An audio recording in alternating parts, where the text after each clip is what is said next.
falo mais como ex-professor aqui, como professor que a gente nunca deixa de ser. Esse ano mesmo voltei a dar aula na universidade, para o meu prazer, espero que para o prazer dos meus estudantes também. Mas falo como professor aqui para dizer alto e bom som que não houve na história do Brasil, infelizmente, digo isso com muito pesar, um partido que tenha governado o país com mais foco na educação do que o Partido dos Trabalhadores, o PT. Digo isso, presidente Lula, baseado em dados irrefutáveis, dados oficiais, dados inquestionáveis, que nem essa oposição tem a coragem de contestar. Quando o presidente Lula assumiu, em 2003, ao longo de toda a história do Brasil, a União havia construído apenas 140 escolas técnicas, Renato. 140 escolas técnicas federais, de Nilo Peçanha, em 1909, a Fernando Henrique Cardoso, em 2002. Quase 100 anos de história, basicamente uma escola por ano em 100 anos. Eu não vou falar da presidenta Dilma, porque eu não pude acompanhar os 4 anos, acompanhei só o primeiro ano. Mas apenas o presidente Lula entregou 214 novas escolas técnicas federais.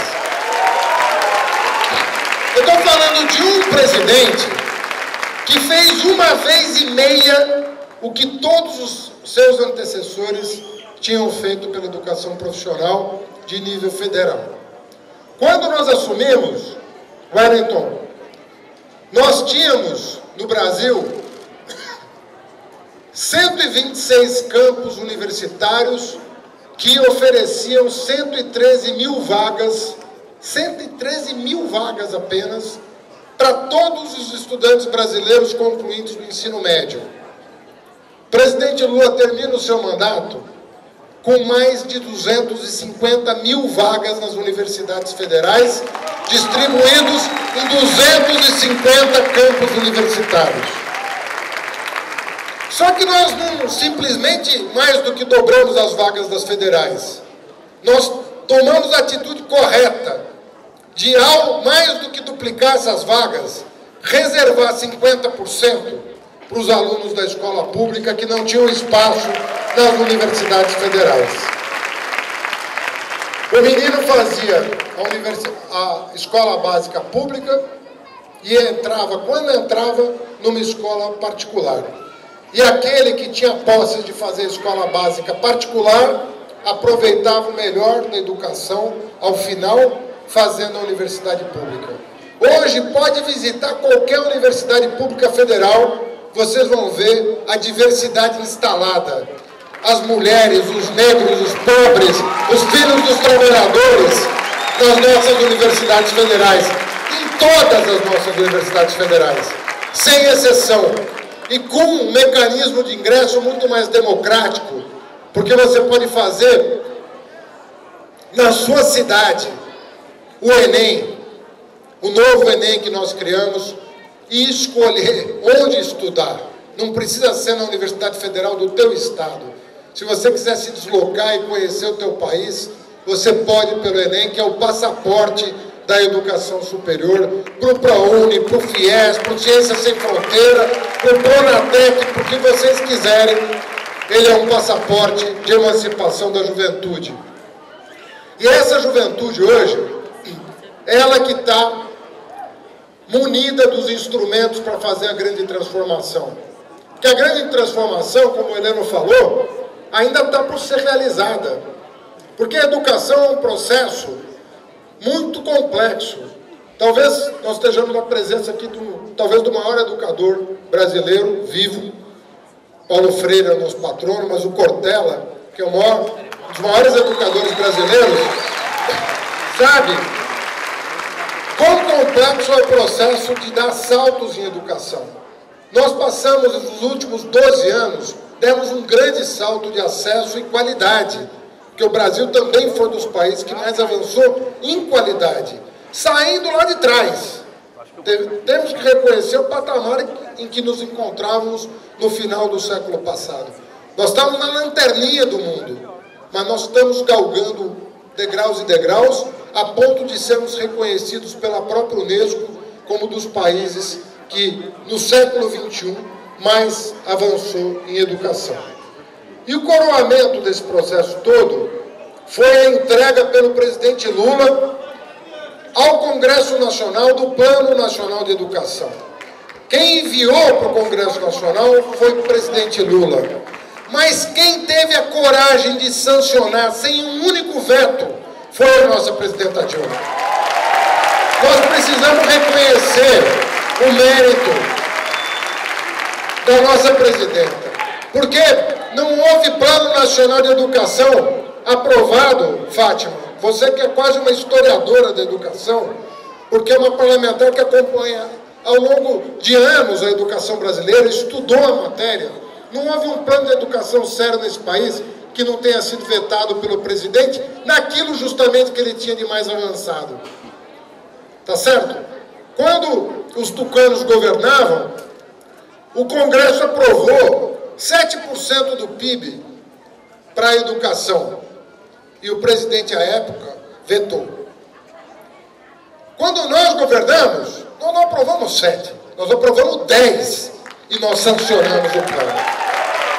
Nós sancionamos o plano porque sabemos que, apesar dos avanços extraordinários no financiamento da educação, e ninguém nega isso, porque são dados oficiais, nós ainda temos muito o que fazer para resgatar as nossas crianças e os nossos jovens. Nós temos um compromisso com o país que está firmado nesse plano nacional. Nós temos que fazer dele uma grande bandeira. Não que ele seja como documento, uma panaceia para resolver todos os problemas. Não é assim que nós devemos concebê-lo. Mas aquilo é um documento que foi assinado por todo o Congresso, por todos os partidos políticos, sancionado pela chefe do Executivo Nacional, que está sendo recepcionado por prefeitos e governadores de todo o país. Lembrar do trabalho que o Wellington e Tião fizeram e fazem pela educação dos seus estados. O Piauí, onde se encontrava o Piauí quando o Wellington tomou posse, onde se encontrava o Acre, quando Jorge e Tião assumiram o comando do estado, a ponto de fazer do secretário de educação o governador do estado.